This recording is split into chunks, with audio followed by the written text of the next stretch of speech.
Hello and welcome to the Daily Mill for Thursday the 5th of August 2021. Not long to go now before the season starts. It's getting there, isn't it? It's getting there. I can taste it.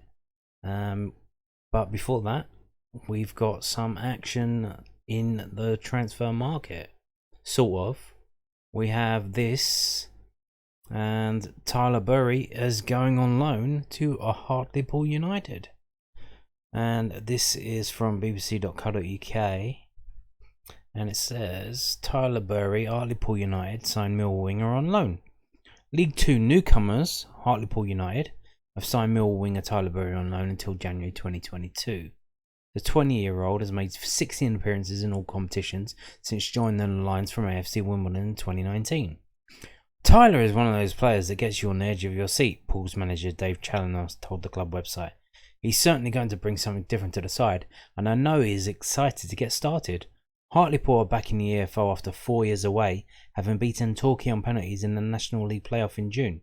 They begin the new season at home against Crawley Town on Saturday. So there you go. Now, is that enough wiggle room in the budget for us to sign another player? Because, as mentioned in previous videos, Rowett said we can't really sign anyone to come in until players go out, whether that's on loan or on permanence. So this is a loan until January. So will that be enough to sign someone on loan until January? Probably not. Probably might need to loan out one or two more. And then we can probably bring someone in, or maybe we'll save that money up and we'll see where we are in January, and maybe try and bring someone in there. Because if we're in the top 10 come January transfer window, I imagine there will be some players looking at us saying, okay, so there's something happening here. They're quite good to be in the top 10 of the championship this season. Halfway through, that will be quite an achievement for Millwall, and I'm sure there will be players who think, oh, maybe I might go there. So maybe we wait until January to bring someone in. Who knows? So, but there you go, the first one out. Just on loan until January at Hartlepool United in League 2. So look forward to seeing how he does. And just one note to mention, Hayden Muller is also on loan. He's at St Johnstone, and he travelled to Istanbul this week, and today the game was played. Galatasaray won, St Johnstone won. But he was yet again an unused substitute. But you would like to think that in the next league game, maybe he might get some time, because having to play Saturday midweek, especially Saturday, Thursday, and then probably Sunday. I think the game's on Sunday. It's a lot of the players. I know. I don't think Callum really wants to be making wholesale changes, but you would imagine you have to change some players because the players will be tired. But so maybe Hayden Muller will get some game time on this weekend. Well, we'll see how it goes.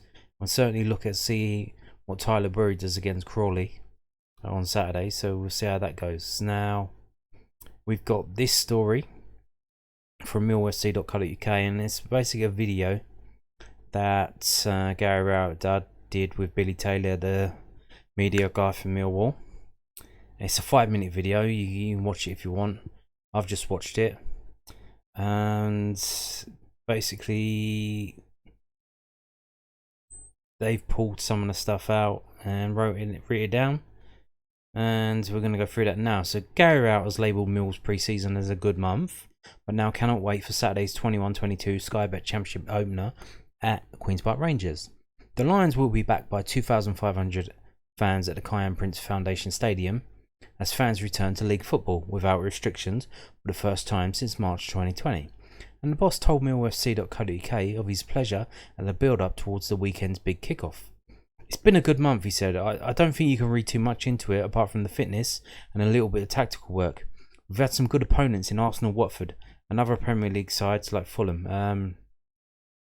Fulham are in our league, Gary. They're in the Championship.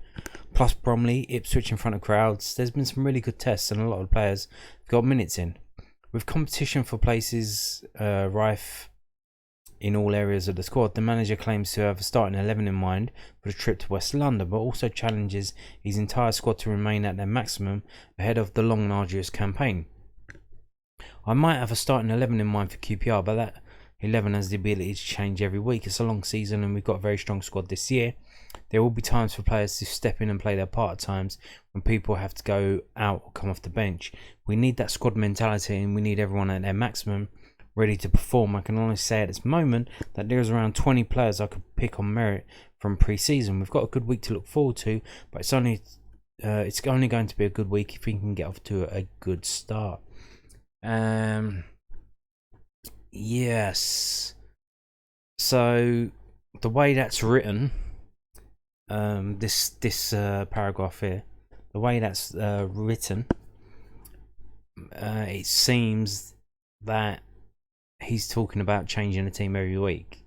And that's not kind of what he said. What he said is, in terms of things happening, players getting injured, you never know when that kind of thing could happen, or maybe even red cards or stuff like that. So he's saying the players who are on the sidelines need to be ready, because you don't want them to get ready. They need to be ready so that when the bad things happen, they can come in and hit the ground running and not have to get up to steam. They need to be ready. Basically, if there's a player in the squad and they're on the bench for 1 game, 2 games, 3 games, 4 games, maybe 10 games, come the 11th game, someone gets sent off, they need to come on, they need to be ready. So that's what he was saying. Like, just because you're sitting on the bench week after week after week, it's like, especially with like a player like George Long, you would imagine he'll be on the bench a lot, and it's sometimes quite hard for that backup goalie. But you need to be ready.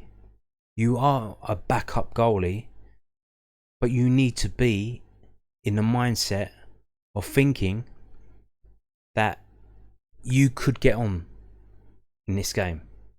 Now, the possibility and probability is that you won't get on, but you need to be of the mindset of being a professional, not eating too much, not getting on the lag the night before, getting enough sleep, being ready, refreshed, being fully prepared to play in that game, even though you're probably going to be sitting on your arse for 90 minutes because you are the substitute goalkeeper.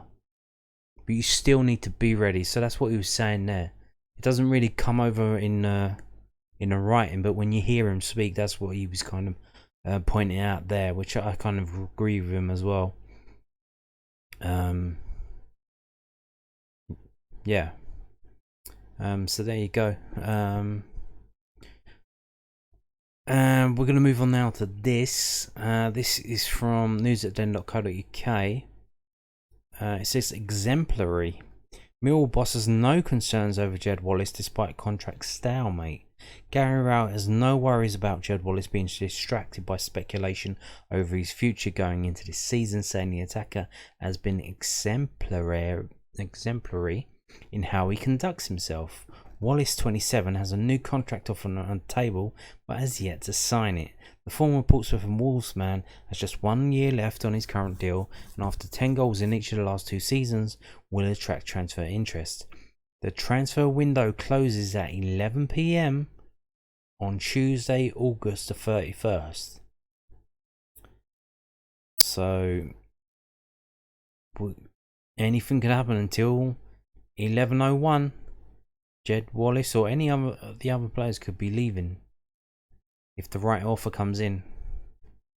You seen what happened today with Jack Grealish going to Man City, £100 million. Wow. Someone could make an offer for Jed Wallace that you can't refuse. Now, who could be doing that? Now, there's a club down the road that I think are going to struggle in the Premier League this season. I think they're going to be pretty shit, and that's Crystal Palace. And it wouldn't be beyond the realms of possibility for them to offer us stupid money and for Jed Wallace to go there, for Crystal Palace to get relegated, and then maybe Jed Wallace to come back. So, I mean, players have gone to Palace before and come back to Millwall. Happens all the time.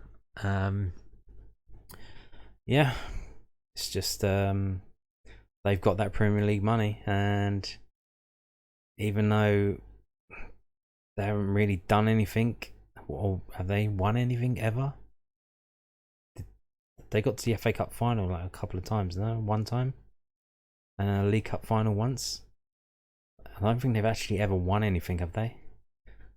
So, but technically, they're playing in the top league, so they're a bigger club than Millwall, money-wise, financially-wise. Even though their ground is a fucking shithole, and they've been trying to move for so long, and it's not happening. They have the money. They could offer us stupid money for Jed Wallace, and we could actually say, yeah, oh well, we have to take it. So there you go. Wallace has featured regularly in pre-season and scored the third goal in the 3-0 friendly win against Ipswich at Portman Road last Saturday. Wallace is a down-to-earth and extremely diligent character, and Rowett will be counting on him this month and hopefully beyond it. I've said it before, Jed's a really important member of the squad, Rowett said. He has a real responsibility in there as one of the senior voices. He works hard every day in training and he shows it on the pitch. He's been fantastic for us over a 2-year period, and I don't expect that to be any different. He's a top player and a top lad, and really all the rest of it will get dealt with one way or another. For me, it's about what he does on the pitch and how he conducts himself, and he's been exemplary so far. Millwall have sold out their allocation of 2,504 tickets for their league opener against QPR this Saturday. Excitement is building this week as supporters prepare for their first away trip for a competitive game since March the 6th, 2020 at Nottingham Forest. But Rowett and his players are remaining focused as they aim for a first win at Loftus Road since 1989. That's a fucking long time. We haven't won at Loftus Road since 1989. And we've played them quite a fair bit since then. We're looking forward to the season starting, having fans back, which is quite well documented how exciting that is for everybody in football, Rowett said. Having that atmosphere back at games is an incredible prospect, but we've been excited since we came back from the first week because the work we're trying to do is quite consistent work. How we work in week 3 or 4 of pre-season is not that much different to how we work in week 1 of the season. Obviously, there are 3 points on the line and the importance of the game goes up. I think everyone's ready for it and we're in a relatively good position, but we'll see what happens. So, there you go. Words from Gary Rowett about Jed Wallace and the season ahead. And in tomorrow's video, I'll be doing I might do 2 videos, one a season preview and one just a normal news video. But for today's video, that's it. Thank you for watching. Goodbye.